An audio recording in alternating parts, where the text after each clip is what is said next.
ABN అని అంటే all time bogus news, all time bogus network అనేది ప్రజలు తెలుస్తా ఉన్నారు. నీ పేపర్ టాయిలెట్ పేపర్ కన్నా ఇంకా హీనాతిహీనమైన పేపర్ అని కూడా తెలియపరుస్తూ నీ ఏబిఎన్ పేపర్ ని, ఆంధ్రజ్యోతి పేపర్ ని ఇలాగా నడి రోడ్డు మీద చించేస్తాం.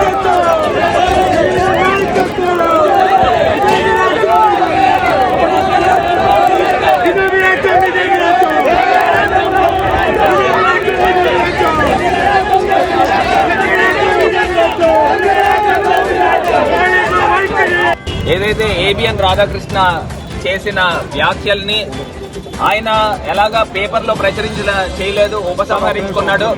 కానీ నువ్వు ఏదైతే మీ మీడియాలో మాట్లాడించావో దాన్ని ఇమీడియట్ గా బేషరతుగా నువ్వు క్షమాపణ చెప్పాలి. యావత్ మహిళా లోకానికి క్షమాపణ చెప్పాలి. అంటే ఈయనకి ఎలా ఉందనంటే ఏబిఎన్ రాధాకృష్ణ ఇండ్లలో లేకపోతే వాళ్ళ సామాజిక వర్గంలో ఉన్న మహిళల కింద, అంటే బయట మహిళలు ఎవరు మహిళలు కాదు, వైఎస్ఆర్ కాంగ్రెస్ పార్టీలో ఉన్న మహిళల కంట, అందులోను భార్యల కంట పెళ్లి చూపులు చూస్తాడు. చూసి వాళ్ళ చెల్లెల కింద చేసి పెళ్లిళ్ళు చేస్తాడు. అది నువ్వు అదుపుకి అన్నం తింటున్నావు, గడ్డి తింటున్నావా? ఈ రకమైన మాటలు మాట్లాడచ్చా? నువ్వు బేషరతుగా మహిళా లోకానికి క్షమాపణ చెప్పాలి. లేని పక్షంలో ప్రజా కోర్టులోని తెలుస్తాము.